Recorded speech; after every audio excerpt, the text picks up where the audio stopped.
Assalamualaikum warahmatullahi wabarakatuh.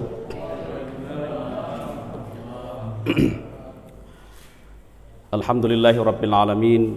Wassalatu wassalamu ala rasulillah Sayyidina Muhammad wa ala alihi wa ashabihi ajma'in, amma ba'd. Bapak-bapak dan ibu-ibu semua, seluruh jamaah, alhamdulillah kita masih dipertemukan oleh Allah Subhanahu wa taala. Kemudian kita lanjut pada ayat selanjutnya. Alam ya'lam bi annallaha yara. Apakah Abu Jahal itu dan orang-orang yang berusaha untuk menghalangi Nabi Muhammad SAW dan seluruh umat Islam untuk melaksanakan ibadah salat atau ajaran agamanya, apakah mereka tidak tahu bahwa Allah itu melihat mereka? Nah, ini pertanyaan yang sebetulnya bukan pertanyaan karena ingin tahu, tetapi ini adalah penjelasan bahwa sebetulnya sikap Abu Jahal yang sudah kita jelaskan kemarin, Bapak Ibu, yang menghalangi Nabi kita Muhammad SAW untuk melaksanakan ibadah salat, bahkan mengancam secara fisik itu. Kenapa dia begitu? Karena itu berangkat dari ketidaktahuan. Dalam artian, ya, dia tidak meyakini bahwa itu Allah hadir. Allah hadir senantiasa di dalam segala perilakunya. Ya. Jadi karena itu Bapak Ibu, ya, alam itu berasal dari kata alimah, mengetahui. Ada kata ilmun, ya, ada kata ilmun juga dari akar kata yang sama. Ada kata alamat, alamat itu adalah tanda. Ada kata alam, alam itu bendera.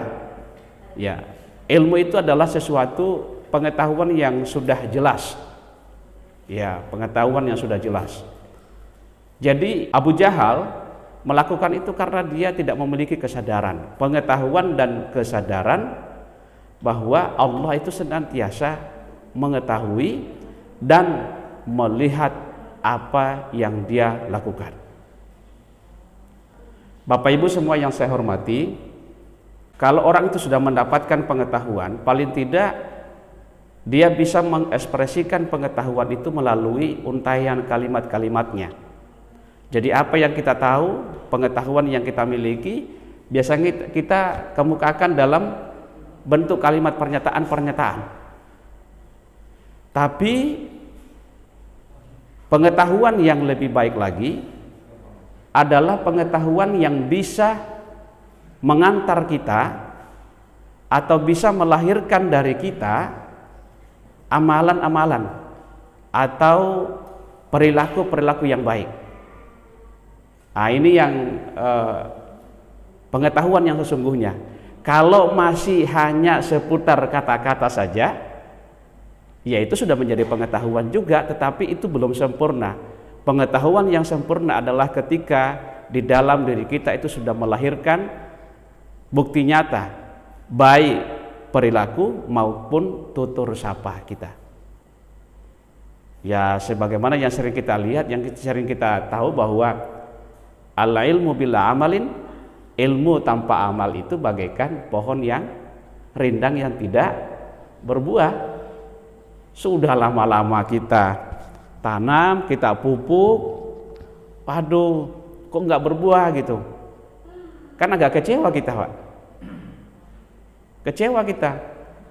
Kita tanam baik-baik, kita jaga, kita setiap hari menyiramnya, kita pupuk malah, tapi kok nggak berbuah-berbuah gitu. Ada mangga yang kita tanam di depan rumah kita misalnya, atau di mana saja, itu akan mengecewakan kita. Nah, jadi ilmu yang bermanfaat itu adalah ilmu yang melahirkan amal perbuatan kita. Meskipun sebetulnya tidak semua ilmu itu diamalkan. Ada ilmu-ilmu yang kita tahu itu hanya sekedar kita tahu saja, tetapi kemudian tidak diamalkan karena akan menimbulkan mudarat kepada kita sendiri ataupun kepada orang lain. Iya. Kemudian lanjut ayat selanjutnya, kalla La illam yantahi lanasfa'am bin nasiyah. Kalla itu bisa bermakna tidak. Tidak, artinya apa yang ditidakkan? Abu Jahalnya. Abu Jahal itu tidak tahu, misalnya. Atau juga bisa bermakna kalla di sini ancaman. Hati-hati Abu Jahal. Hati-hati dia itu Abu Jahal itu. La illam yantahi, kalau Abu Jahal itu tidak berhenti, dan orang-orang yang sama karakternya dengan Abu Jahal, dan orang-orang yang sama perilakunya dengan Abu Jahal menghalangi orang untuk melaksanakan ibadahnya, ya, atau karena tidak mau berhenti dari kekufurannya, ya, ini Abu Jahal kena dua. Pertama, karena dia menghalangi orang atau Nabi kita Muhammad untuk melaksanakan ibadah salat. Yang kedua, karena kekufurannya. Kalau ia tidak berhenti dari perilakunya itu, kalau ia tidak berhenti dari kekufurannya, lanasfa'an bin nasiyah. Nasfa'an itu artinya kami akan menarik keras. Narik keras. Kalau narik pelan-pelan itu ada, tapi narik keras itu biasanya menyakitkan. Ada orang yang kita pegang baik-baik, kita tarik untuk masukkan ke diajak masuk ke warung, itu kan nikmat loh Pak. Ayo sini kita harap. Tapi kalau kita marah, kadang kita narik orang, itu kan ini punya makna tersendiri, dan itu bisa jadi kemudian menyakitkan kepada orang tersebut. Nah, Allah ngancam di sini Pak. Allah mengancam kalau Abu Jahal tidak mau berhenti dari itu, kelakuannya itu dan kekufurannya, lanasfa'an bin nasiyah, maka kami akan tarik an-nasiyah, tarik keras ubun-ubunnya. Ubun-ubun itu biasanya, bukan ubun-ubun sih Pak, biasanya kalau binatang itu yang kalau kayak kuda itu biasanya ada di sini loh Pak, di jidatnya itu. Apa bahasa Banjarnya itu Pak? Apa? Pusaran. Lain pusaran yang kalau pusaran itu kan palisu kalau bahasa bagusnya Pak. Yang ada bulunya panjang keluar itu biasa dipegang itu loh Pak. Nah, supaya kuda itu kemudian nurut, itu yang dipegang. Jadi dipegang apa saja, kemana saja dia nurut karena itu sudah dipegangnya. Nah, itu kalau kuda. Jambul ya itu kan itu. Nah, kalau itu sudah dipegang itu sudah itu. Tapi di jidat ini nausiyah. Tapi kemudian diterjemahkan dengan ubun. Kami akan menarik keras. Allah tidak mengatakan saya akan tarik keras, enggak. Tapi kami akan menarik keras ubun-ubunnya itu, di sini itu di jidatnya. Bin nausiyah. Ini ancaman ini kepada Abu Jahal dan orang-orang kafir. Dan biasanya ancaman itu nyata terjadi. Kalau ancaman tidak nyata, itu berarti justru akan menimbulkan keraguan terhadap Al-Quran itu sendiri. Apakah betul nyata? Nanti kita lihat di belakangnya Bapak Ibu. Ya. Jadi itu tadi, an-nasiyah itu artinya sesuatu yang di depan yang ditumbuhi rumput, bulu-bulu itu. Tapi pertanyaannya, apakah jambul itu ada pada manusia? Enggak ada kan? Yang ada itu ubun-ubun seperti yang katakan Pak Haji tadi. Tapi sebetulnya yang dimaksud itu adalah jambul. Ini adalah bentuk ungkapan bahasa menghinakan, bahwa seolah-olah Abu Jahal itu punya jambul. Biasanya sekali lagi jambul itu dimiliki oleh hewan. Artinya seolah-olah Allah mengatakan itu Abu Jahal itu sudah kayak hewan, sudah kayak hewan. Iya. Jadi sebetulnya kalau andaikan Bapak manusia, sesuatu yang ada di kepala ini kan sesuatu yang menjadi sangat terhormat bagi manusia. Jadi anggota tubuh kita ini Bapak Ibu, yang paling kita hormati, semua kita hormati kan, tapi kepala ini yang paling kita hormati Pak. Ya, yang paling kita hormati. Makanya gerakan salat yang paling tinggi, mulai dari takbiratul ihram, berdiri, ruku, sujud itu dianggap gerakan yang paling tinggi, yang paling afdal. Kenapa? Karena gerakan sujud itulah kita menempatkan jidat kita di bawah, di tanah malah. Kalau sekarang bukan tanah lagi, keramik. Tapi itulah gerakan yang paling afdal, yang betul-betul kita merendahkan diri kita di hadapan Allah Subhanahu wa Ta'ala. Kalau kita masih berdiri, masih angkat tangan, itu juga bagian dari bentuk pengagungan terhadap Allah dan penghinaan terhadap diri kita, karena disertai Allahu Akbar, Allah Maha Besar. Engkaulah Allah yang Maha Besar, kami semua ini adalah kecil. Lalu kemudian baca Al-Fatihah yang kemudian isinya banyak pujian terhadap Allah dan seterusnya, dan doa-doa itu. Kemudian kita ruku. Ruku itu adalah bentuk lagi dari untuk menghinakan diri kita, mengagungkan Allah. Tapi ketika kemudian kita sudah tersungkur di bawah, menjatuhkan kepala kita, jangankan kepada Allah, kepada manusia saja, kalau kita sudah berbuat seperti itu, berarti betul-betul kita sudah merendahkan diri kita. Ada permohonan kita kepada yang bersangkutan, mungkin minta ampunkah atau meminta sesuatu, itu sebuah gerakan yang paling betul-betul merendahkan diri kita. Begitu munajatnya kita, memohonnya kita kepada yang bersangkutan, itulah gerakan yang paling tinggi di dalam salat. Jadi itulah bagian kepala kita, itu yang paling kita hormati. Tetapi kepala juga, karena di dalamnya ada otak, ada akal, kadang yang membuat orang itu kemudian hina. Jadi kepala itu bisa membuat orang itu kemudian mulia, kepala juga bisa membuat orang itu kemudian menjadi hina. Kenapa? Karena berangkat dari akal pikirannya. Akal pikiran kemudian melahirkan perilaku. Sumber perilakunya dari akalnya, cara berpikirnya. La nasfa'an bin nasiyah, nasiyatin kadzibatin khati'ah. Ubun-ubunnya seperti apa? Kepala yang seperti apa? Kadzibah, pendusta. Bapak Ibu, di dalam bahasa Arab itu, ya saya kira kita juga dalam bahasa Indonesia juga demikian. Ada yang namanya kata kerja, misalnya berbohong. Itu kan kata kerja ya. Tapi kalau kita sudah mengatakan pembohong, itu kan sudah lain toh. Pembohong itu disebut pembohong karena dia sudah keseringan berbohong. Tapi orang yang berbohong belum tentu dicap sebagai pembohong. Kenapa? Karena bisa jadi dia berbohong pada saat itu, tapi sebetulnya dia tidak dikenal sebagai pembohong. Apalagi kemudian kalau kita kaitkan dengan apa yang sering kita dengar, bahwa kadang kita dibolehkan berbohong. Tapi kalau ada yang disebut sebagai pembohong, berarti orang itu sudah dikenal, sudah sering berbohong. Ya. Nah, di sini Allah menggunakan kata kadzibatun, pembohong, pendusta. Berarti Abu Jahal itu dianggap sebagai pendusta. Khati'ah, pendurhaka. Jadi di dalam bahasa Arab Bapak Ibu ada kata khata'ah, ya, kemudian pelakunya disebut khati'ah. Khati'ah itu adalah orang yang melakukan kesalahan padahal dia sudah tahu. Orang yang sudah berkali-kali melakukan kesalahan-kesalahan padahal dia sudah tahu. Jadi dia melakukan pelanggaran tapi sebetulnya dia sudah tahu bahwa itu salah.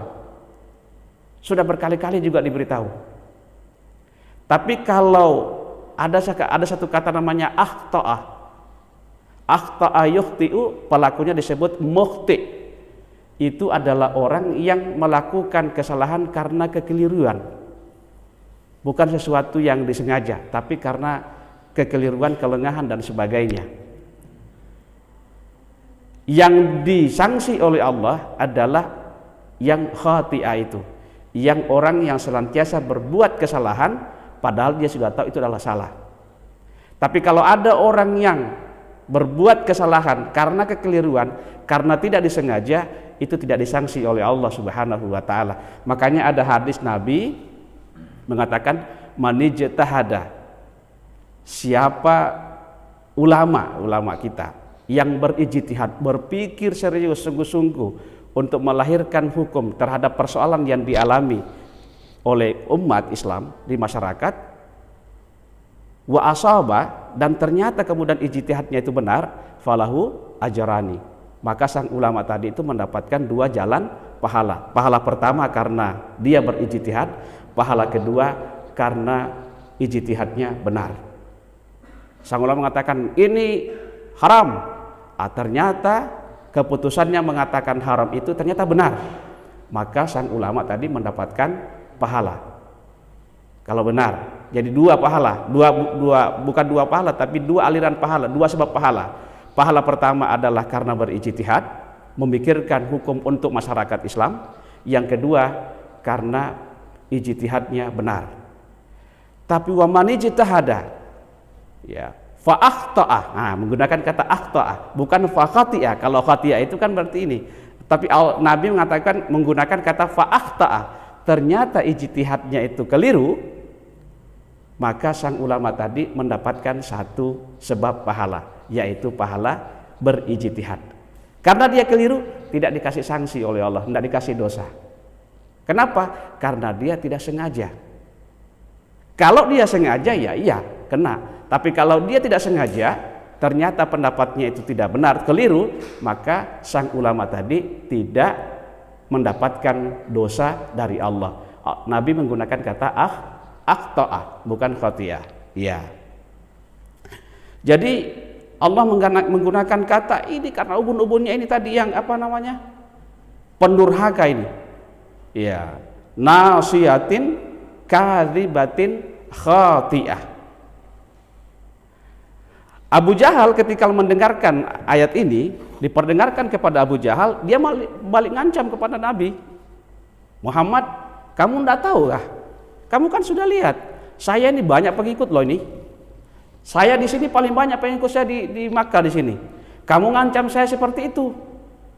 Saya akan bawakan itu anak-anak buah saya. Ngancam dia, Pak. Karena kan waktu itu Nabi kita itu Muhammad SAW baru berapa orang yang menganut agama Islam pada saat itu.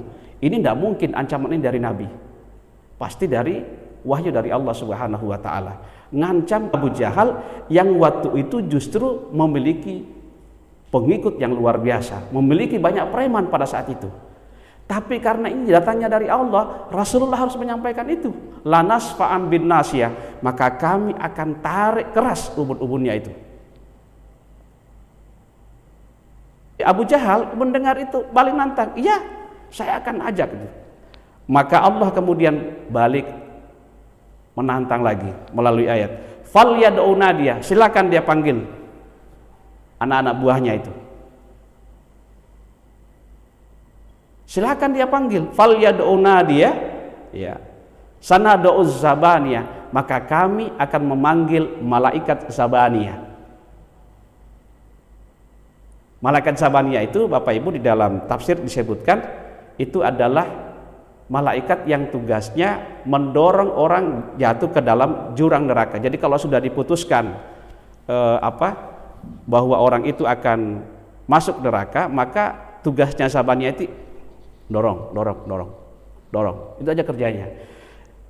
Itu tugasnya nanti di akhirat, tapi sudah dipanggil oleh Allah untuk menghadapi Abu Jahal ini. Jadi Bapak Ibu semua yang saya hormati, ini ancaman dari Allah Subhanahu wa taala kepada yang bersangkutan.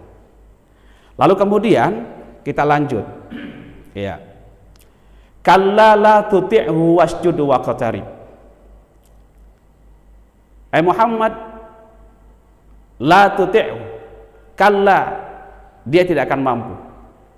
La tuti'hu. Muhammad, jangan kau taati itu. Jangan kau taat, kamu jangan gentar menghadapi ancaman Abu Jahal itu. Abu Jahal itu, jangan. La tuti'hu, jangan kau taati itu. Wasjud, tetap sujud engkau. Jadi ini perintah buat kita semua bahwa kalaupun ada kemudian orang yang menghalangi kita dan sebagainya untuk melaksanakan ibadah, jangan kita taati itu, tetap kita bersujud. Ya. Bersujud, ya, bersujud di sini bisa dimaknai dengan Bapak Ibu tetap melaksanakan ibadah sholat. Tapi juga bisa dimaknai yang lain, yaitu melakukan merendahkan diri kepada Allah Subhanahu wa taala. Di dalam suatu hadis dikatakan bahwa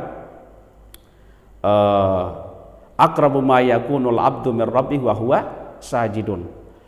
Keadaan di mana seorang hamba itu betul-betul dengan paling dekat dengan Tuhannya itu adalah pada saat ia sedang sujud.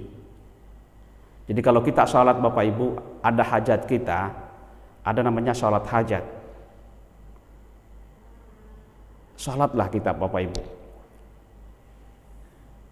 Ada tata caranya ketika kita ada hajat, pada saat kita sujud, kemukakan semua kebutuhan kita, keperluan kita, hajat kita kepada Allah di dalam hati. Apa yang kita hajatkan kepada Allah? Karena pada saat sujud itulah dikatakan oleh Nabi, itulah keadaan di mana kita paling dekat dengan Tuhan kita, paling dekat dengan Allah Subhanahu wa Ta'ala. Tapi cukup dalam hati, jangan dikeluarkan ke lisan pakai bahasa Banjar pula, pakai bahasa Bugis pula, pakai bahasa Indonesia paling. Ya Allah, suamiku pergi lagi, kapan dia kembali? Nah itu misalnya kalau curhat di hadapan Allah, boleh curhat tapi dalam hati atau apa saja ya. Atau setelah itu assalamualaikum baru kemudian berdoa. Saya Bapak Ibu sedikit cerita, saya pernah punya pengalaman itu luar biasa ketika kemudian melaksanakan salat hajat ini. Anak saya yang keempat itu hampir saja itu ibunya berpulang. Kenapa? Karena itu dilahirkan di kampung Pak. Pada saat dia sudah merasakan mau melahirkan itu, dia apa namanya itu? Enggak ada kalau bahasa Bugisnya apa bahasa Indonesia? Bahasa Indonesia apa Pak? Ngejan itu. Itu tiba-tiba kemudian dia melihat dua orang datang mendekati dia, laki-laki. Wah, dia datang, mau mengambil saya. Saya enggak melihat kecuali orang-orang keluarga kami yang ada pada saat itu. Tapi katanya dua orang itu kemudian menarik. Pak, tolong Pak, dia tarik saya Pak, dia tarik saya. Akhirnya saya juga membayangkan diri saya itu menarik istri saya itu. Bapak masih kalah, yang kencang lagi Pak, yang kuat lagi Pak. Dia baca terus surat ayat kursi itu, ayat kursi dia baca. Lalu saya bayangkan juga diri baku tarik dengan itu, baku lawan dengan orang itu. Tapi katanya saya kalah. Saya berusaha terus. Lalu kemudian pada waktu-waktu selanjutnya kemudian diam dia. Tiba-tiba dia berkata begini, Pak, kita ini kemana sih? Akhirnya saya bayangkan lagi diri saya Pak, jalan bersama-sama di taman. Saya bilang kita sekarang lagi jalan-jalan di taman ini. Lalu dia bilang, Pak, di seberang saya cantiknya, banyak pohon-pohon, taman-taman bunga di sana Pak. Ada janda bolong di sana. Sekarang kan bunga kan luar biasa ibu-ibu ini. Woi, mantap ibu-ibu. Ya ada apa-apa bapak-bapak, kita mengalah dulu untuk sementara. Saya kira akan ada endingnya itu bunga itu. Sama dulu sabarnya ibu-ibu istri kita ketika kita lagi gila-gilanya batu akik. Ya kan? Tapi ini kan sekarang 21. Ibu-ibu sekarang bunga, sebelumnya Tupperware. Kita kan cuma batu akik Pak. Saya termasuk kena gila-gila batu akik dulu. Jadi ada macam-macam namanya, ada bunga ayu tinting, ada janda bolong. Ada lagi sekarang saya dengar janda merana. Itu janda merana sebetulnya itu awalnya dari janda bolong juga, tapi sobekannya beda. Kalau janda bolong itu kan bolong aja. Adakah janda yang tidak bolong? Nah itu kan bolong aja. Nah itu. Lalu kemudian kalau yang disebut janda merana itu, saya tidak tahu bapak ibu-ibu sudah di sini sudah tahu nggak nama janda merana itu sobekannya sampai ke pinggir. Jadi tidak bolong aja tapi sobek sampai ke pinggir. Itu namanya janda merana katanya. Saya tidak tahu gitu. Masya Allah, ibu-ibu sekarang yang namanya hobi itu Pak ya, kadang tidak masuk akal Pak. Kenapa kita bilang tidak masuk akal? Pekerjaan sebetulnya menurut kita itu berat, tapi ringan. Karena memang cintanya, hatinya memang ringan begitu. Begitulah pekerjaan, bagaimanapun beratnya, tapi kalau hatinya senang dengan sesuatu itu tidak berat. Masih ingatkan dulu Pak, waktu masih pacaran-pacarannya dulu? Larut malam. Menurut kita itu kan tersisa kita, tapi orang yang sedang jatuh cinta enggak. Ya kan? Hujan deras, panas dilewatinya Pak. Meskipun jauh tempatnya sama perempuan, didatanginya juga. Bunga sekarang ini sebetulnya menyiksa loh itu saya lihat. Karena takut kehilangan, apa yang dilakukan? Angkat potnya itu dari luar masuk ke dalam rumah. Itu kan berat itu potnya itu Pak. Iya kan? Berat itu. Bangun subuh-subuh belum sempat salat, dilihatnya bukannya adakah masih di luar itu. Dia berunding angkat lagi keluar. Saya bilang, aduh jamaah yang pekerjaan apa itu kamu kerjakan? Tapi ya sudah, kita lewati aja. Nggak masuk akal kadang. Coba tenaga yang sama kita minta dia pijit-pijit kita, pasti marah. Mak Para Sanji pakai orang Bugis bilang sambil pijit-pijit kita itu dia mulutnya tidak pernah berhenti ngomel itu kalau kita tuh. Karena memang tidak cinta, tidak suka dengan pekerjaan itu. Tapi kalau pekerjaan lagi dia cintai, dia senangi, hobi itu kan dari bahasa Arab, hobbun ya. Sesuatu yang dicintai, maka tidak berat itu. Salat ini kalau hati kita memang sudah ini tidak akan berat. Tapi kalau hati tidak ke sana, berat. Gitu. Jadi itulah tadi. Kalau cinta kemudian tidak ada yang berat, semuanya akan ini. Nah, ibu tadi itu bilang, Pak saya mau ke seberang, di sana cantik sekali. Wah, keluarga semua pada menangis. Waduh, udah mau meninggal kayaknya nih. Saya kemudian cepat berwudu, salat hajat saya pada saat itu. Istri saya sudah mau ngomong kemana-mana sudah, kayaknya sudah mau pergi, jam 2 malam. Saya salat hajat, setelah salat hajat kemudian saya berdoa, ya Allah, ya ampuni dosa-dosa saya dan sebagainya. Bukan ampuni istri saya, mohon kembalikan istri saya karena saya punya anak 2 yang kecil sekali. Alhamdulillah setelah saya kemudian selesai mengusap wajah saya dengan 2 tangan saya setelah berdoa, saya mendengar istri saya, karena saya di kamar, mendengar istri saya memanggil kakak ipar saya. Begitu kakak ipar mengatakan iya, alhamdulillah dia sadar. Situ saya merasakan doa luar biasa Bapak Ibu. Jadi pada saat kita dalam keadaan begitu, jangan kita panik, tapi yang kita lakukan adalah berdoa kepada Allah. Hal yang sama pernah saya sampaikan waktu saya di Jakarta, sekolah Pak. Anak yang kedua saya lahir, anak yang ketiga, tadi ini ada yang keempat. Kita sudah masuk ini ke tempat persalinan. Tiba-tiba ada orang datang, bawa juga istrinya. Malam-malam, itu sebetulnya siangnya itu sudah pecah ketubannya. Tapi anaknya tidak keluar-keluar. Saya panggil lakinya, Pak, Bapak Muslim kah? Iya Pak. Boleh nggak saya kasih tahu? Kalau Bapak mau mengamalkan, silakan, mudah-mudahan ada barakahnya. Saya lakukan tadi. Bapak berwudu, setelah itu salat hajat, baca saja apa yang Bapak bisa, yang penting ada Fatihahnya. Setelah itu berdoa, minta ampun kepada Allah dan minta ampunkan istri juga. Waktu itu dia agak, saya lihat itu ekspresinya mendengar itu kurang-kurang, tapi dia dengar, tapi coba kurang ini. Nah lama kemudian, beberapa waktu kemudian dia datang, dia salaman sama saya, kemudian berterima kasih. Terima kasih Pak atas Bapak yang Bapak sampaikan tadi. Kenapa Pak? Alhamdulillah setelah saya melaksanakan itu, saya betul-betul selamat, alhamdulillah melahirkan istri saya. Jadi disinilah kita berdoa kepada Allah Subhanahu Wa Taala. Wasjud ini tadi.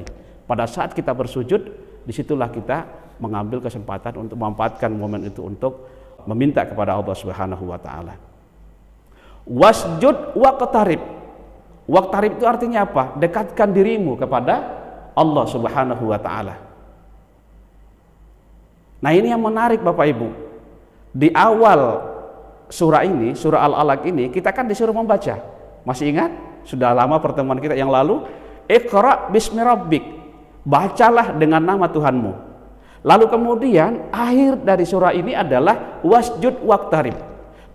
Bacalah dengan nama Tuhanmu. Lalu kemudian hasilnya di akhirnya kita diperintahkan untuk bersujud dan mendekatkan diri kepada Allah. Apa artinya Bapak Ibu? Bahwa bacaan kita yang membuat kita memiliki kecerdasan secara intelektual itu seharusnya menghasilkan kecerdasan spiritual. Banyak orang yang secara intelektual itu cerdas tetapi belum memiliki kecerdasan spiritual. Kecerdasan intelektual yang benar adalah ujungnya yang berujung pada kecerdasan spiritual. Seharusnya dengan ilmu yang dia miliki, semakin iman, semakin banyak pengetahuannya, melahirkan perilaku dan semakin dekat kepada Allah Subhanahu wa Ta'ala. Nah, Bapak Ibu, sedikit saya cerita lagi tentang Abu Jahal ini. Abu Jahal ini Bapak Ibu adalah orang yang seusia dengan Nabi sebetulnya. Abu Jahal itu cuma gelar Pak. Abu Jahal itu kan bodoh. Diberikan gelar Abu Jahal karena dia selalu menentang dakwah Nabi. Namanya sebetulnya adalah Amr bin Hisham bin Ibnul Mughirah. Itu namanya Amr, gelarannya Abul Hakam. Tapi dikasih gelar Abu Jahal karena dia sikapnya sangat menentang dakwah Rasulullah Shallallahu Alaihi Wasallam. Jadi mulai awal-awal Nabi diangkat menjadi Nabi kita Muhammad diangkat menjadi Nabi, itu sudah menentang. Nah, Rasulullah itu berada di kota Mekah berdakwah itu 13 tahun. Tahun pertama sampai 13 tahun itu berdakwah itu ditentang terus Abu Jahal ini. Ini awal-awalnya turunnya itu jadi 13 tahun. Kemudian Nabi hijrah ke Madinah 2 tahun di sana, 15 tahun sudah masa kerasulan Nabi, 2 tahun di Madinah, lalu kemudian terjadi perang besar yang disebut dengan perang Badar. Perang Badar ini adalah perang yang dihadapi yang sangat menentukan perjalanan Islam selanjutnya. Perang Badar inilah kemudian pada saat itu jumlah pasukan perang umat Islam dengan orang-orang kafir Quraisy jahiliyah yang dihadapi itu sangat jauh sekali perbandingannya, tapi bisa menang pada saat itu karena pertolongan Allah Subhanahu wa taala. Ada malaikat yang turun yang membantu Rasulullah Shallallahu alaihi wasallam.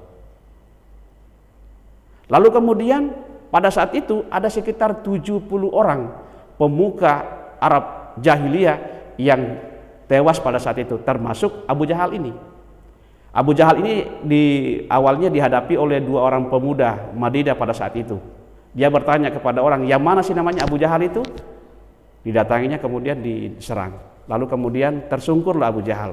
Ketika Abu Jahal ini kemudian jatuh, datanglah kemudian sahabat Nabi yang sangat cukup kecil badannya pada saat itu, kalau ukuran pada saat itu, namanya Abdullah bin Mas'ud, menginjak lehernya, lalu kemudian masih sempat mengeluarkan kata-kata Abu Sufyan sifatnya menghina Abdullah bin Mas'ud.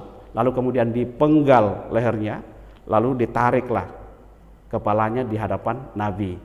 Nah, ini nyata apa yang diancamkan oleh Allah di dalam ayat tadi, lanasfa'an bin nasiyah, kami akan tarik keras kepalanya, ubun-ubunnya itu.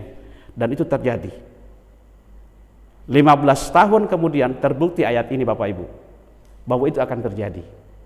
Inilah salah satu ayat yang menandakan bahwa Al-Quran itu mukjizat. Allah sudah tahu akan seperti itu sikapnya Abu Jahal, dan Allah sudah tahu akan terjadi seperti itu terjadi kepada Abu Jahal itu. Jadi ini bukan dalam artian Abu Jahal sendiri yang memilih jalan itu. Allah sudah mengetahui sebelumnya akan seperti ini, makanya kemudian dicantumkan di dalam Al-Quran, lanasfa'an bin nasyah, kami akan menarik keras ubun-ubunnya Abu Jahal itu. Jadi bukan Allah sendiri, tapi ada orang-orang di situ, termasuk Abdullah bin Mas'ud yang membawa kepalanya Abu Jahal di hadapan Rasulullah Sallallahu Alaihi Wasallam. Inilah sedikit perjalanan kisah tentang Abu Jahal, dan itu betul-betul terbukti apa yang diancamkan oleh Allah.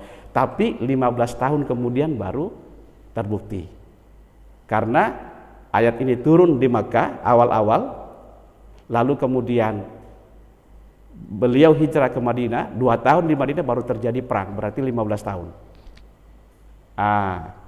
Saya kira demikian barangkali Bapak Ibu yang saya sempat sampaikan, dan alhamdulillah kita malam ini sudah menyelesaikan tafsir surah Al-Alaq ini yang kita bahas cukup lama. Mungkin kalau ada pertanyaan tambahan mungkin silakan. Ya Pak. Waalaikumsalam warahmatullahi wabarakatuh.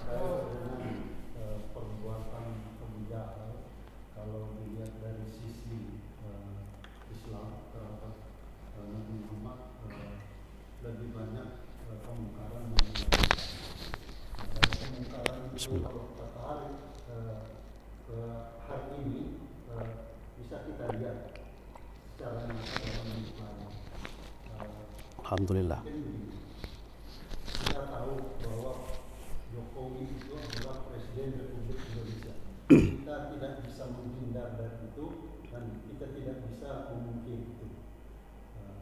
Dalam perjalanan seorang presiden, pastilah secara kasat mata bisa kita lihat perbuatannya atau kebijakannya atau perbuatan bersama jajarannya, banyak kebaikan-kebaikan yang dilakukan, demikian juga banyak ada kemungkaran yang dilakukan. Nah, terkait dengan kemungkaran yang terjadi saat ini, kita sebagai umat wajib untuk mencegah kemungkaran. kita juga tahu bersama bahwa Rasulullah meminta kita bahwa dalam mencegah kemungkaran itu yang pertama lakukan dengan tanganmu, artinya kita dengan perbuatan. Kalau kau tidak mampu dengan perbuatan, dengan lisanmu. Nah, kalau tidak dengan lisan, berarti dengan hati. Nah, terkait dengan mencegah kemungkaran dengan hati, mohon penjelasan dari Pak Ustaz. Apakah kita hanya cukup menggerutu dengan kemungkaran yang dilakukan, misalnya pemerintah cukup menggerutu, itu sudah menjadi bagian daripada mencegah kemungkaran, ataukah kita harus membuat pernyataan dalam hati, misalnya dengan berdoa, untuk artinya itu tadi mencegah kemungkaran dengan hati, artinya kita berdoa kepada Allah dengan apakah kita minta disadarkan atau minta diberikan petunjuk, ataukah kita minta diasap sekalian seperti itu. Nah, ini mohon pencerahan Pak Ustaz, mana sebenarnya mencegah kemungkaran dengan hati. Terima kasih. Iya, terima kasih Pak atas pertanyaannya. Bagaimana kemudian sikap kita terhadap perilaku pemimpin yang mungkin zalim ya. Memang dalam sejarah, tidak perlu kita dulu bicara sekarang, dalam sejarah Islam memang banyak pemimpin-pemimpin yang berbuat zalim. Salah satu kemudian penyebab kehancuran dari kekhalifahan berganti kekhalifahan berikutnya itu karena perilaku pemimpinnya. Jadi mereka kemudian larut dalam kemegahannya, larut dalam kekuasaannya, sehingga kadang melakukan hal-hal yang justru yang tidak sesuai dengan ajaran agama, minuman keras, kemudian memperkaya diri dan korupsi dan sebagainya. Nah, bagaimana sikap kita? Ada seperti hadis yang disebutkan oleh Pak Haji tadi, bahwa man ra'a minkum mungkaran falyughayyirhu biyadi. Siapa yang melihat suatu kemungkaran, maka hendaklah ia merubah dengan tangannya. Siapa yang tidak mampu, maka hendaklah dengan lisannya. Jika tidak mampu dengan lisan, hendaklah dengan hati. Dan hati itu justru menimbulkan tanda adhaful iman, lemahnya iman seseorang. Tapi begini Bapak Ibu, perlu kita pahami, sekarang ini situasinya berbeda. Pada zaman Nabi kekhalifahan dengan pada zaman sekarang. Yang saya maksud kekhalifahan itu bukan pada zaman Nabi ya, sampai kekhalifahan kemudian dengan zaman sekarang. Sekarang ini sudah ada pembagian wewenang ya. Jadi fal yughayyir biyadi itu bisa bermakna tangan, bisa bermakna kekuasaan. Bisa bermakna kekuasaan. Hendaklah ia merubah dengan tangannya atau dengan kekuasaan yang dia miliki. Tetapi Bapak Ibu, itu perlu dipahami bahwa yang namanya kekuasaan itu ada batasannya. Ada batasan kekuasaan. Ya, misalnya begini, ada kemungkaran yang terjadi di keluarga sana, ada keluarga sebelah. Kita di sini rumah, kemudian ada kemungkaran terjadi di keluarga sebelah. Kemungkaran yang dilakukan oleh istri seseorang terhadap suaminya. Pertanyaannya adalah, apakah kita punya kekuasaan ke sana? Tidak, kita punya otoritas yang terbatas. Ada sesuatu yang terjadi di RT sana, apakah masyarakat di RT sini punya kekuasaan ke sana? Tidak. Jadi yang dimaksud itu adalah sesuai dengan wilayah kita masing-masing, batas kekuasaan kita masing-masing. Sekarang ini sudah ada pembagian wewenang, ada kemudian kepolisian dan sebagainya. Ya, ada pembagiannya. Jadi ada jangan sampai kemudian kita masuk kepada wilayah seseorang yang di situ bukan tugas kita. Nah, itu ya. Jadi biyadi di situ maksudnya adalah tangan, tapi juga ada memaknai kekuasaan dengan wilayah kekuasaan kita. Jangan sampai kemudian kita masuk ke wilayahnya orang yang itu bukan ranah kita. Kullukum ra'in wa kullukum mas'ulun an ra'iyati. Setiap kalian itu adalah pemimpin. Dan tanggung jawab kita di mana? Pada masyarakat yang kita pimpin. Pada masyarakat yang kita pimpin. Nabi sudah menjelaskan, seorang istri itu adalah pemimpin di rumah tangganya sendiri juga. Menjaga apa yang telah diberikan oleh suaminya. Dia tidak bertanggung jawab dengan apa yang terjadi di rumah sebelah. Kita pun juga demikian, kepala rumah tangga kita hanya bertanggung jawab atas apa yang ada di rumah tangga kita. Kita tidak bertanggung jawab terhadap apa yang terjadi di rumah tangga orang lain. Itu kan? Nah gitu. Jadi kemudian ada pembagian wewenang seperti yang sekarang terjadi. Nah, kalau kemudian itu terjadi kepada pemimpin, itu Nabi juga memberikan tuntunan. Kalau ada kesalahan sang pemimpin, itu ada caranya kemudian kita menegur sang pemimpin. Pegang tangannya, kasih tahu sama-sama begini. Jangan kemudian dikemukakan di depan orang banyak. Itu kalau kita punya niat yang baik untuk merubah sang pemimpin. Itu pun juga saya kira akan ada persepsi yang berbeda. Apakah betul-betul yang kita anggap kemungkaran itu betul-betul kemungkaran sesuai dengan ajaran agama kita? Itu perlu juga pemahaman. Karena jangan sampai menurut kita itu adalah, tapi menurut ulama yang lain itu tidak. Itu seharusnya dilakukan. Ini karena terjadi perbedaan. Iya, karena kadang Pak itu terjadi karena perbedaan pandangan kita, pandangan terhadap sesuatu. Itu adalah sesuatu yang menghina, menista agama, tapi belum tentu bagi pandangan ulama yang lain. Nah ini menimbulkan kontroversi kadang Pak, kontroversi.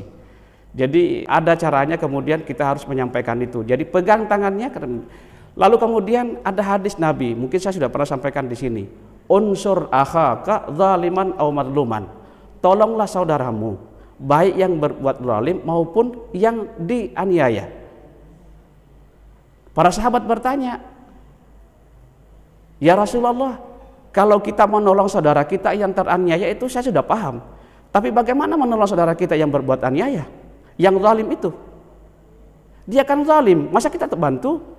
Kata Nabi, pegang tangannya agar dia tidak bisa berbuat kezaliman lagi. Ya kan? Caranya adalah pegang tangannya. Jadi kalau dia mau memukul orang, pegang tangannya supaya dia tidak bisa memukul. Misalnya begitu ya, atau cara yang lain. Nah, jadi ya hadis itu kemudian sebetulnya itu kan ungkapan dari masyarakat jahiliyah sebelum Islam. Itu kan begitu tingginya KKN-nya, nepotismenya, kesukuannya orang-orang Arab pada saat itu. Pokoknya kita harus bantu saudara kita, sesama suku kita bersaudara, mau baik yang zalim maupun yang dianiaya kita harus bantu. Pokoknya di saudara kita harus bantu, baik salah maupun benar kita harus bantu. Nah itu kemudian diungkapkan ulang oleh Nabi, tapi dimaknai berbeda. Tolonglah saudaramu baik yang berbuat aniaya maupun yang zalim. Tapi yang zalim maksudnya di sini adalah cara mencegahnya, pegang tangannya. Nah sekarang kepolisian yang melakukan tugasnya ketika ada pelanggaran-pelanggaran pidana, misalnya narkoba atau apa semua, itu kemudian ditahan orang itu. Itu bagian dari menolong saudara kita yang berbuat zalim. Karena penjual narkoba itu adalah berbuat kezaliman. Caranya adalah tahan orang itu, penjara dia supaya dia bisa sadar. Itu bisa dipahami ke sana. Saya kira itu Pak ya. Nah bagaimana dengan hati? Kalaupun kemudian kita tidak bisa berbuat apa, paling tidak pertama hati kita tidak setuju dengan apa yang terjadi di luar sana. Lalu kemudian kita berdoa kepada Allah, mudah-mudahan Allah segera memberikan perubahan terhadap apa yang terjadi. Itu yang saya pahami Pak. Saya tidak mengatakan ini dari Islam, itu yang saya pahami dari agama. Karena mungkin saja ada yang memahami berbeda.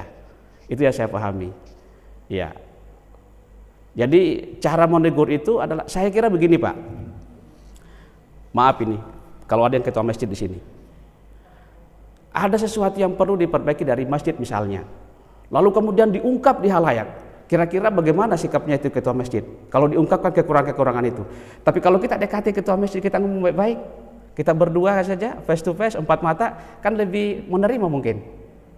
Nah kadang kita memberikan masukan kepada orang lain itu dengan cara yang kurang tepat, itu malah jangan sampai kemudian dianggap suatu penghinaan kepada yang bersangkutan. Menyampaikan di depan orang banyak, menghina, mengkritik seseorang, itu jangan sampai kemudian tujuan kita sebetulnya baik, tetapi cara kita bisa berubah menjadi sebuah pelecehan kepada yang bersangkutan.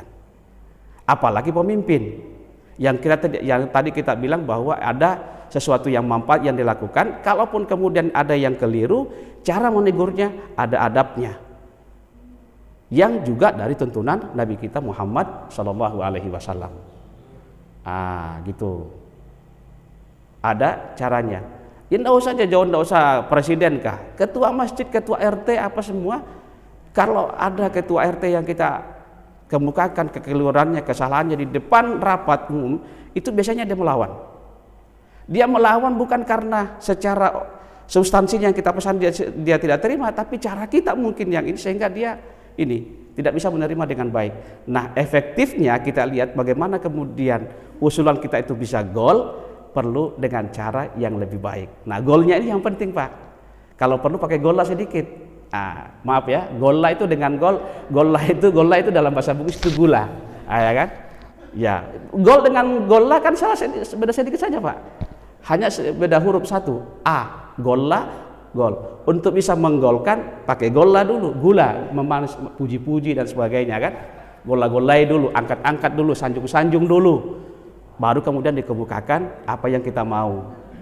Ya toh? Ya. Gitu. Bahasa Banjarnya gola apa, Pak? Gula-gula itu apa bahasa Banjarnya? Hah? Ya?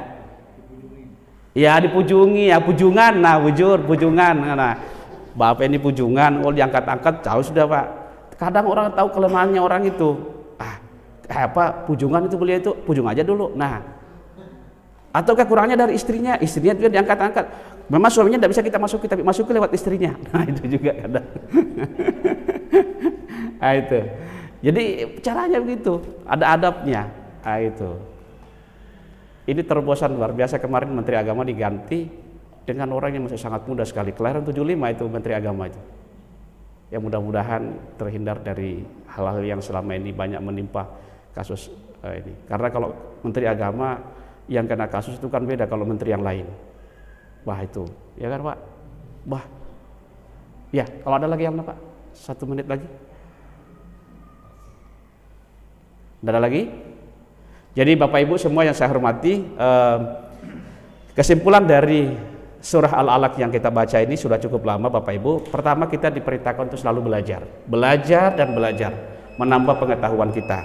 Dan pengetahuan itu nanti bisa mengantar kita untuk selalu bersujud, merendahkan diri di hadapan Allah, merendahkan diri kepada sesama. Semakin padi, semakin bersih, semakin menunduk. Itu semakin tinggi ilmunya, seharusnya semakin merendah, bukan semakin ini. Karena orang yang sadar betul-betul yang berilmu itu, semakin dia banyak belajar, dia semakin menyadari kekurangannya. Semakin banyak kita tidak tahu. Dan semakin mendekatkan diri kita kepada Allah Subhanahu wa Ta'ala. Saya kira demikian Bapak Ibu, mudah-mudahan Allah memberikan berkah kepada kita semua atas surah Al-Alaq yang kita baca ini. Wallahul muwaffiq ila aqwamit thoriq. Wassalamualaikum warahmatullahi wabarakatuh.